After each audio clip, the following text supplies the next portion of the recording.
Good evening. Let's call the Falls Township Planning Commission meeting to order for February 2024. Please rise and salute the flag. I pledge allegiance to the flag of the United States of America and to the republic for which it stands, one nation, under God, indivisible, with liberty and justice for all. And call the roll, please.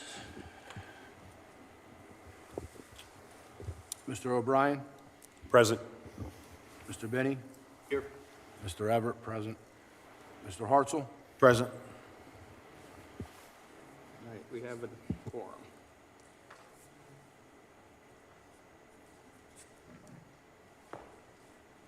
All right, our first item on the agenda is Stephen and Floyd Speranza, 347 to 355 Austin Drive, Fairless Hills, PA, tax parcel 13-07-048 and 049. It's a minor subdivision, lot line change between two parcels. Good evening. Heath Dumack Engineering. Unfortunately, we are missing our client, and we have no attorney representing this evening, so you're looking at judge, jury, and Speaker of the House. What we have this evening is two lots owned by brothers, and the brothers have a sort of an offset condition. The one existing lot is this, and then the second lot is a much larger parcel. There is a drainage easement and stream that bisects the property roughly down the middle at a diagonal. The one brother maintains everything on his side of the stream. The other brother maintains everything on the other side of the stream. They would simply like the property line to reflect their understanding and how they have handled the property for as many years as they've lived there. The review letter from Jones Engineering is actually very straightforward. There are, I believe, 5 waivers that are being asked, and they all really relate to the fact that there's really nothing new being proposed here. It's simply moving a lot line. Would you like me to go through each waiver, or? If you could briefly. Sure. Okay, so section 19139A, minimum width of all sidewalks within or along the street right-of-way shall be 5 feet. There should be a minimum 3-foot planting strip between the curb and sidewalk. Combination sidewalks and curbs are not permitted in residential areas. We're requesting a waiver to permit a 3-foot wide sidewalk instead of the required 5-foot. And it does not require the 3-foot planting strip. Next waiver, item 191-43D. In general, side lot lines shall be at right angles or radial to the street lines. Our orientation is fairly straightforward. We are honoring the center of the existing stream. Next waiver is 191-48A. Within any land development or subdivision, street trees shall be planted along the sides of all streets.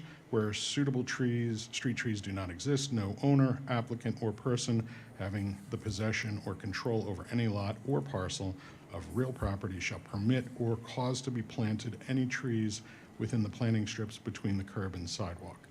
We're asking for a waiver. Everything that we have is existing.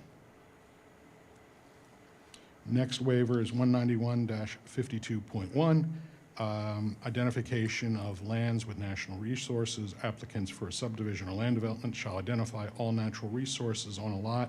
When submitting an application for a subdivision or land development, this inventory shall include the following resources: floodplain, wetlands, lakes, ponds, watercourses, steep slopes, woodlands, and all soil types.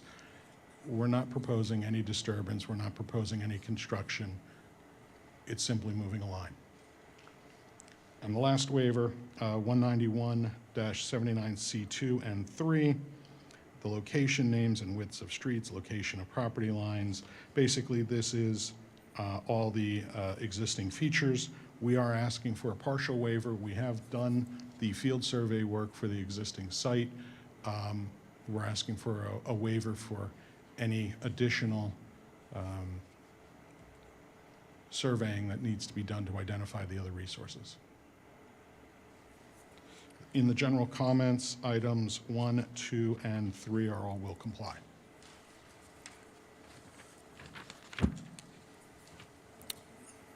Even though they're not shown on the plan, there are trees out here that would be considered street trees, correct?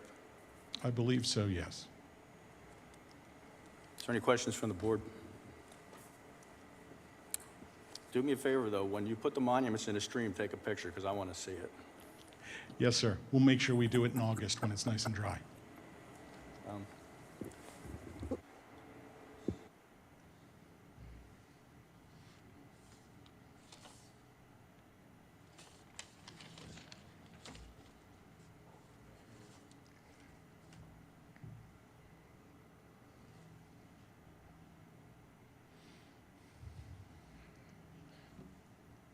All right, is there any public comment? Mr. Waite, you got anything? I'll wait till you drink before I ask. Nothing over here. In that case, I'll entertain a motion. I make a motion to accept the subdivision plan development ordinances 191-39.a, 191-43.d,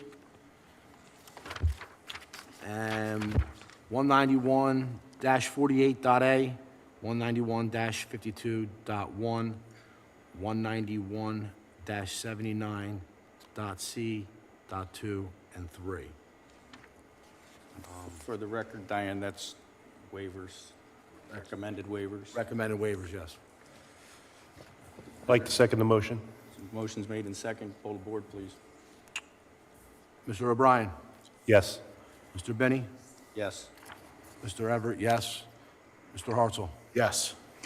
Thank you very much. Thank you.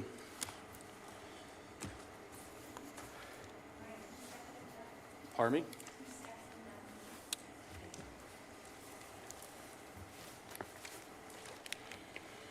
All right, second item on our agenda is Lykon Investments Company, 201 Dean Sievers Place, Morrisville, PA, tax parcel 13-051-001-007, preliminary final land development for the construction of a proposed addition. Good evening. My name's Albert Lykon. I'm the owner of former owner of A&A Machinery Moving, but I still own the property there, and we're looking to put a 59,400 square foot addition on the existing building.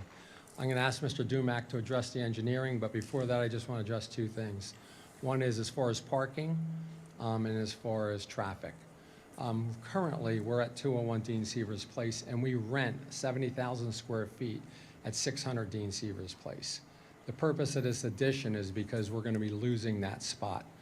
Phoenix Metals needs to occupy that spot that we rent. So what's going to happen is, right now, all of our employees park at our current parking lot. Nobody parks at 600. And then they go back and forth during the course of the day. So the same amount of delivery trucks that come in and go out each day will be the same. Nothing more, nothing less. But there will actually be less traffic, because now, instead of our people and our vehicles and our tractor trailers going from warehouse to warehouse, everything will be at one warehouse. So as far as the traffic, there's less traffic. As far as the parking, all the parking that's on site will still be the same parking on site. Nothing additional will be required. So we have a series of review letters. What we are looking to do, just generally speaking, is we are adding 59,400 square foot to the existing building. We are adding associated stormwater improvements as per the township engineer. The majority of the review letter is all will complies. We have a few waivers that we will be requesting. Do you want to go over each item or just the waivers? Just the waivers, please. Okay. So looking at the Jones Engineering review letter from February 22nd, if you go to page 2, We are asking for a waiver of 191-61. Subdivisions and land developments that have frontage on a street are required to install sidewalks along the frontage. This is, in essence, in a cul-de-sac, an existing cul-de-sac. The frontage along that cul-de-sac is realistically minor in nature. We would ask for a waiver from having to put the sidewalks in. There are no sidewalks in there at all. Sorry, and there are no sidewalks in there in the immediate vicinity of this site. Next waiver is 191-78C2, location, names, widths of streets, locations and names of railroads, location of property lines, names of adjacent property owners and the Bucks County tax map parcel of each property, and the location of watercourses, sanitary sewer, storm drains, and similar features within 200 feet of any part of the land shall be subdivided or developed. We are asking for a partial waiver to allow, in essence, the survey work that we have performed for the immediate site to be representative for this requirement. Next waiver, 191-80C1. In addition to all requirements of a preliminary plan as specified in 191-78, final plan shall show or be accompanied by the following information. The improvement and construction plan shall be at any of the following scales. We are asking for a waiver to show at what we have, which is 1 inch equals 40 feet. Which section was that, Mr. Dumack? 191-80, parentheses C, end parentheses, parentheses 1, end parentheses. Thank you. And that's it. Mr. Lykon, I know what you do over there. Maybe you tell the board what it is you do over there, so. So, company's A&A Machinery Moving. We move manufacturing machinery and equipment for pharmaceuticals, machine shops, fabrication, printing. And so we house our equipment there. We also house a customer's equipment that maybe comes in before they're ready. If they're building a new building and they're under construction, they'll ship the equipment to us, we'll hold it till they're ready, then we'll deliver it to the site. And that's what this addition's for, is mainly for storage for equipment that you're holding for other people for the most part. Yes, currently we have 70,000 square feet. We're holding equipment at 600 Dean Sievers Place, and we will be losing that lease the end September 2025. So we want to move all that equipment from 600 to this addition at 201.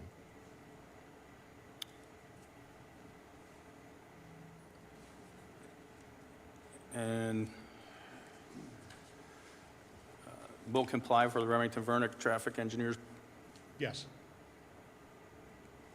Any questions from the board? That stone area, that is impervious? That is correct. And is that also for like the Plan 2, the chart at the top? Does that fall in the maximum impervious surface ratio? Is that? Yes. Okay. The existing stone is there now. The stone that's there is there now. Yeah, that came out right. The stone that we're showing is what's there now. What we're simply doing is removing a section of the stone to put the building in. But the entire site realistically is already existing impervious, and we're eliminating some of that to put the building in. Excuse me. Bless you. Thank you. Originally, it was U.S. Steel's rail yard, so it was just, the whole thing was slag. Just a couple questions here. If you could clarify, so if I understand correctly, you're combining warehouses essentially, is that correct? I don't own the other warehouse. The employees that, or the delivery trucks that would have normally gone over there are now coming to your proposed location? Right, all the employees come to this location always. Okay. And start here every morning. Nobody parks over at the other location. Understood. And what happens, the delivery trucks, so if you send in a shipment to us and you're not ready for it, we would send it to that building if you don't need it for 6 months. Then our employees would drive in our trucks over there with equipment, unload it, put it in there, and then drive back. And so what I'm saying is those employees will not be driving back and forth anymore. Understood. And questions around the septic. Are you served by septic? Are you on public water? Public water, public sewer. Very good. That's all I have. Thank you. And the fire marshal's letter of February 23rd is also will comply. Yes, sir. Any other questions from the board? Mr. Waite? We had a conversation with the design engineer, and in our review letter, we had requested that they verify the impervious, that the stone is impervious, and that was a will comply, so we're going to review that here in the next week or so. But I don't foresee an issue with that.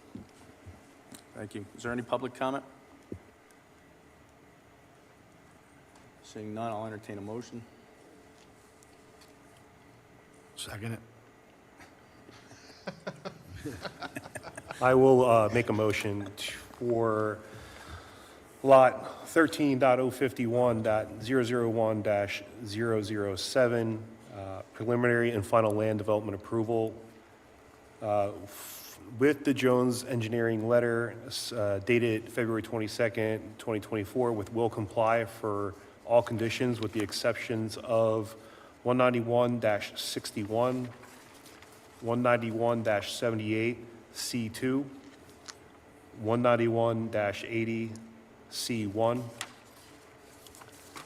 Also will complies on the fire marshal and traffic requests. Is there a second? Second. Second by Mr. Everett. Poll the board, please. Mr. O'Brien? Yes. Mr. Benny? Yes. Mr. Everett, yes. Mr. Hartzell? Yes. Thank you. Thank you very much. Have a good Thank night. you very guys. much. Have a good night.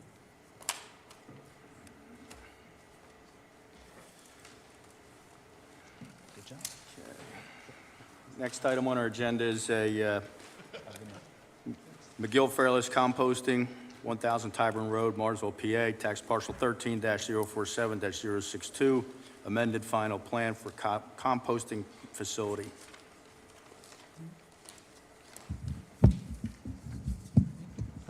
Good evening, Commission. Bryce McGuigan here from Begley Carlin, here on behalf of McGill Environmental Systems.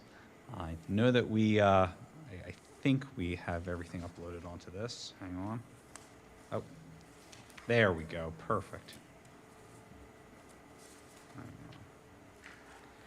All right. So thank you very much for having us tonight. I have with me first to introduce everyone, Dave Allen, who's standing right behind me here, the engineer on the project. We also have Anthony Tartaglia, who's the Director of Facilities Construction for McGill. We're here tonight to request amended final approval for a plan that was initially approved all the way back in 2019. By way of background, the property at issue is 423 acres, the vast majority of which is used as the existing quarry. McGill has leased out a rather small 15-acre portion that it intends to use for composting. Composting has been used on this particular portion of the property for a while now, but McGill has only recently been brought in to help modernize and update the operation. Back in 2019, we received preliminary and final approval to essentially construct a 125,000 square foot facility where we would then be doing composting indoors. Obviously, there would still be some accessory outdoor use of the property, but that was essentially the plan. COVID and some other issues got in the way, delayed us just a smidge, but as Anthony would tell you, we are pretty much almost complete in terms of construction of the building and some of the other related improvements. In fact, they plan to open fully, I believe, April 1st? April 1st. However, at this stage in the construction, we realized that there were a few tweaks we could make to hopefully improve operations on the site, which is why we're here tonight. Specifically, we've got a few separate changes that we're proposing. First is we're going to be offering to install a dedicated maintenance structure on the site. And I guess as way of just a little bit of background, so the 125,000 square foot facility was going to be used obviously for the composting operation. We were initially proposing a modular structure for staff to work in, office space, that sort of thing. What we were also proposing was accessory stormwater management and other related improvements in terms of access. But like I said, as construction's gone along, we're making a few tweaks. First, we're proposing a dedicated maintenance structure where guys can work on some of the equipment on site and not necessarily have to do it either in the designated composting structure or just outdoors. Secondly, we're proposing to install a 1,000-gallon above-ground diesel tank, so that way we don't have to get daily deliveries of fuel to the site. Third, we're going to be installing a designated bypass lane, so that way if anyone from the public comes, they don't have to drive over the existing scale and weigh station area that we've set up. Fourth is we're installing another modular building, because initially we were proposing for all the employees to work in a single structure, but as a practical matter, it's going to be a little tight. And also there's as Dave will get into when he goes through the site, there's a distance issue. So we want a separate structure, same amount of employees, but it'll just be close to the actual operation itself. Next, a main gate. It's not the most complicated thing. It's pretty self-explanatory. And lastly, we're trying to widen the dumpster enclosure area as well. But again, that's just the basics. As far as the actual project goes, we're not increasing or changing the waivers that were previously granted by the Board of Supervisors. We're not exacerbating the relief that was granted previously. And otherwise, I'm just going to kick it over to Dave, who's going to be able to take the commission through the plans a little bit, point out exactly what we're changing and why we're doing it. And obviously, if the commission has any questions after that, we've got Dave, myself, and Anthony with us tonight. So, Dave.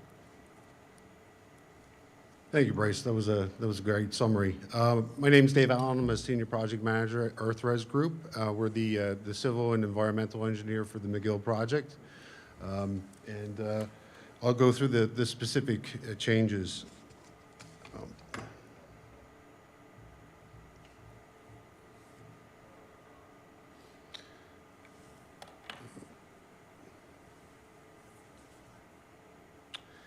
So on the screen is the record plan, or the site plan that will be used for the record plan.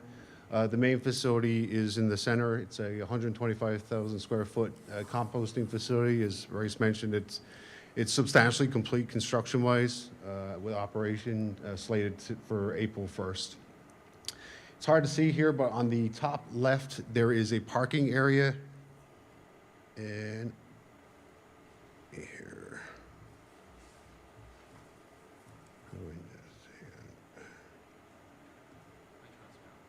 What's that? Oh, thank you. So in the top left here, there is a parking area and the original modular building. So it was a 1,400 square foot modular building, 23 feet, 4 inches, and 60 foot long. As part of the ongoing development, McGill logistically felt it would be better to have the employees split. So all 12 employees were going to be in this modular building. That included managers, salespeople, and also the employees who work in the composting facility.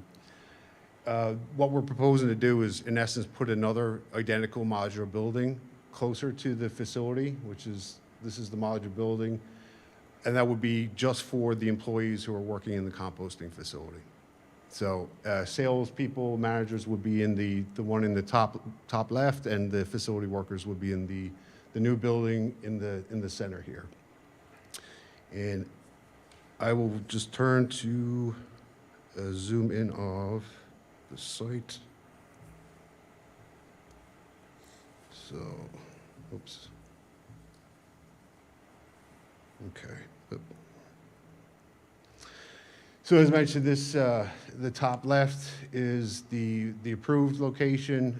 This is the one where amended the land development plan for approval of that second modular building, and then to the east of that, on the bottom of the screen here, is we have a maintenance structure. So that's going to be 2 shipping containers with a tarp, roof over it, really just to keep the maintenance folks dry when they're working on the front end loaders that work inside the composting facility. So with changing oil, repairs, light duty repairs of the heavy equipment.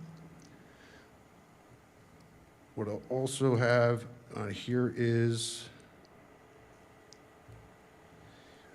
Just east again of that, we're proposing a 1,000-gallon diesel tank, so it'll be an above-ground storage tank.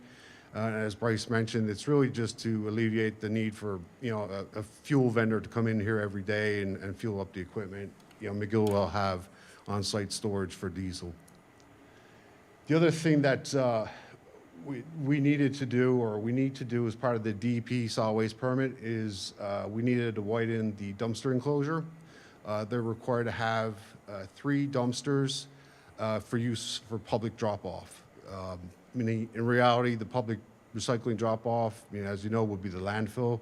I don't think anyone's going to come here, but they're required as part of the solid waste permit to provide it.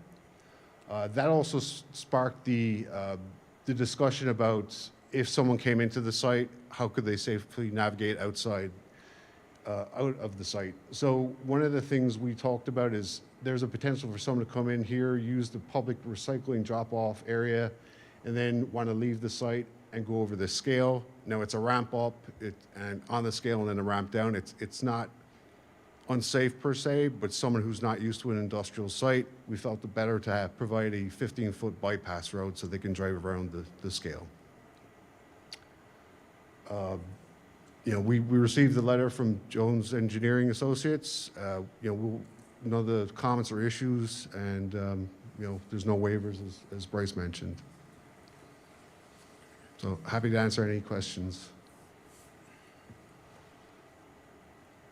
My question is around the diesel tank. Is there a containment plan for that tank? I didn't see anything. No, there's not. It'd just be an above-ground steel tank, no containment. It's below the threshold for for that. Thank you. Yeah, you're welcome. The addition, I think you mentioned before, there's no proposed additional employees at this facility? No, there's same 12 employees, so 11 employees plus a manager. So the 4,000-gallon septic tank is sufficient for, Yes, correct. even with adding these additional buildings? That's correct. Yeah. How often do you get that pumped out? I guess you haven't been in operation yet, so you don't know. They shoot for 3 days, but it's probably every week, I would anticipate. Any other questions from the board? Is there any public comment needed? Mr. Waite, you have any comments? No comment. I'll entertain a motion.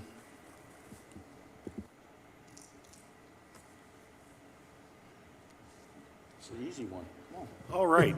I would like to make a motion for parcel 13-047-062, preliminary and final land development for the Jones Engineering letter dated February 22nd, 2024, with all requested waivers. Just a clarification, this is an amended final plan, not preliminary final. Correction, make that an amended final plan. Is there a second? I'll second. Hold the board, please. Mr. O'Brien? Yes. Mr. Binney? Yes. Mr. Everett? Yes. Mr. Hartzell? Yes. Thank you. Thank you.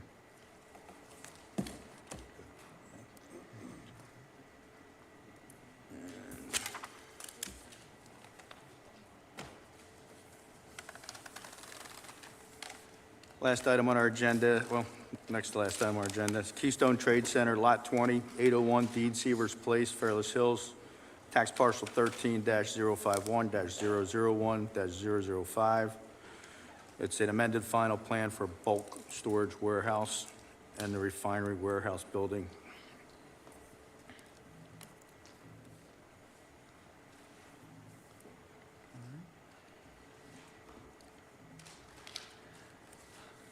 Good evening again.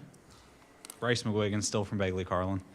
This time, here on behalf of North Point for the property located in the Keystone Trade Center, specifically 801 Dean Sievers. Oh, there I am. Dean Sievers Place.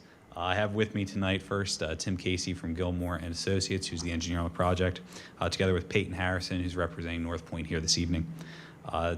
By way of a brief background, the aggregate site at issue is 32 acres, currently zoned as part of the MPM district, and we're here tonight to request, similar to the last application, amended final land development approval related to proposed development of this particular site, Building 20 of the Keystone Trade Center. Somewhat unusually, we received our final land development approval literally 3 months ago in November. So we're back ever so soon afterward because a unique opportunity arose where we could extend the rail line that's existing neighboring to our property over our property and connect it to the site. Also, we are in negotiations with a tenant for the facility, and what we've decided to do in order to accommodate the rail line extension and to adapt the site to a tenant who we feel will likely enter into the site, we are proposing a change from the 267,000 square foot warehousing facility that was initially proposed and initially approved to what will now be basically two twin 125,000 or so square foot structures. The one will be a designated warehouse facility and the other will be a refinery. Again, the way, if I can switch the screen from my lovely face. Mr. McGuigan, if I can interrupt for a second. Probably, I'm the only person here who was here before. So you keep saying refinery and everybody's wondering, are you making fuel here? So maybe if you could just enlighten the board as to what it is. No, it will not. And I know the history of the property previously. I believe this is the Elko site, or Lykon site rather. No, essentially what I can say is this. We do not have anything set in stone in terms of a new tenant for the site. We're in negotiations. It is at this point our belief that this building here to the right of the site will be a warehousing structure. This one on the left will be manufacturing. It will not have anything to do with the prior use on site. We're not talking about anything that's hazardous or anything of that particular nature. We're talking about approved uses, and once we have a tenant fully in place, obviously the township will be notified, and we'll move forward with the traditional use and occupancy process to ensure that everything is adapted to that tenant's use and there are no issues moving forward. So that's what I can say tonight. I wish I had more information, more detail I could provide, but that's unfortunately the sum and total of it.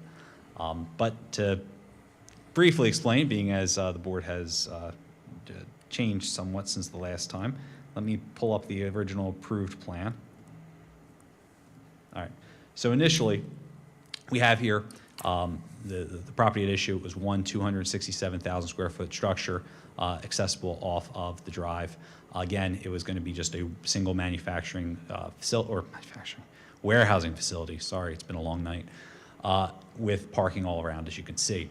What we're proposing now, as part of the amendment, is again similar use on the site. The rail line will be extended out and connect to the new facility. There will still be, like I said, still an approved use. A lot of the underlying metrics here and underlying design remains actually the same. We are not going to be proposing any additional waivers nor an exacerbation of any relief that was previously granted. The stormwater management that we're proposing is somewhat different, but still gets the job done according to the ordinance. And instead of me droning on about it, we have here Tim, who's more capable than I to give you some of the meat on this one. So if the commission doesn't mind, I'm going to turn things over to Tim, who can maybe walk you through the site a little bit and some of the proposed changes. How you doing? Tim Casey with Gilmore Associates. The first part to point out is the access points from Dean Sievers are generally in the same location as the previously approved plan. This first building is going to be built in phase 1, and that's approximately 126,200 square feet with drive-through access to the inside, and we have some loading trailer spaces and some employee parking with a small office here. In the second phase would be the refinery with some loading docks and some additional employee parking on this side. We're proposing 4 wet ponds / retention basins that would manage the stormwater. On the north here is 1, on the east here is 2, and then on the west is this large one that's 3, and then 4 would be built here in phase 2 on the south side of the property. One of the things that we've ensured was that we are below the allowed disturbance of the wetland margin, and there's no disturbance to the wetlands on this project. Utilities and, utilities are the same as previously proposed, and we are looking at a smaller use in regards to the number of employees accessing the site from the previously approved plan.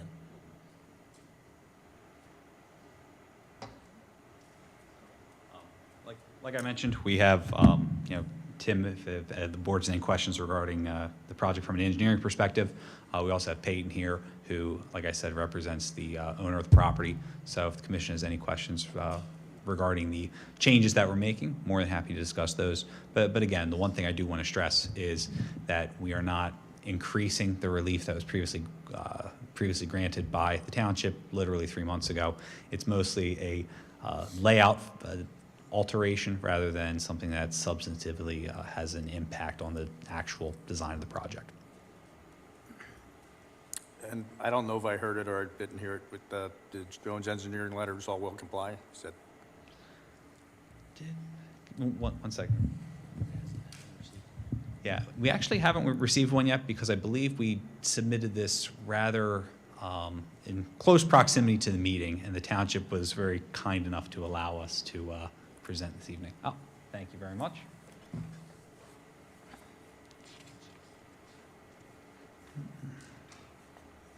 Give me one quick moment. Yep, take your time.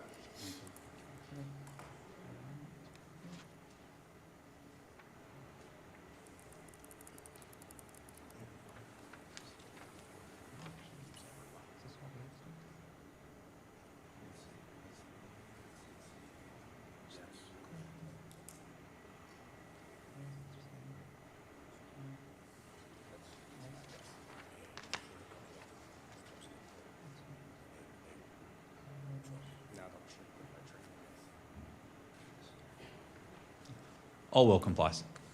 Very good.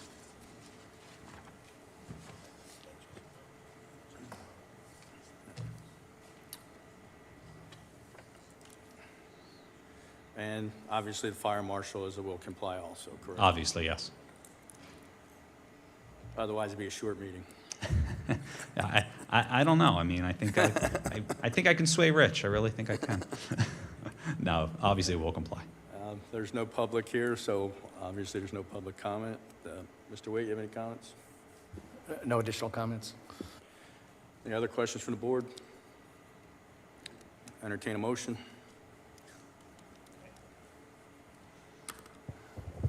I'd like to make a motion for the amended final plan for tax parcel 13-051-001 for the North Point Building 20, 801 Dean Sievers Place. Jones Engineering Letter, February 22nd, 2024, as a will comply. Also will comply with all fire marshal requests. Motion for that. Second. Poll the board, please. Second by Mr. Everett. Mr. O'Brien. Yes. Mr. Benny. Yes. Mr. Everett, yes. Mr. Hartzell. Yes. Thank you very much. All right, thank you. And lastly, approve the minutes. I don't remember seeing the minutes. Do I see the minutes? Thank you. Oh, here it is. I got it. My bad. It was attached to the agenda. Is there any comments or questions about the minutes from January 23rd? Seeing none, is there a motion to approve? I'd like to make a motion to approve the minutes. Go ahead, Paul. I'll make a motion to approve minutes of January 23rd. Second. All in favor? Aye. Opposed? Is there a motion to adjourn? Second. All in favor? Aye. Opposed? We are adjourned.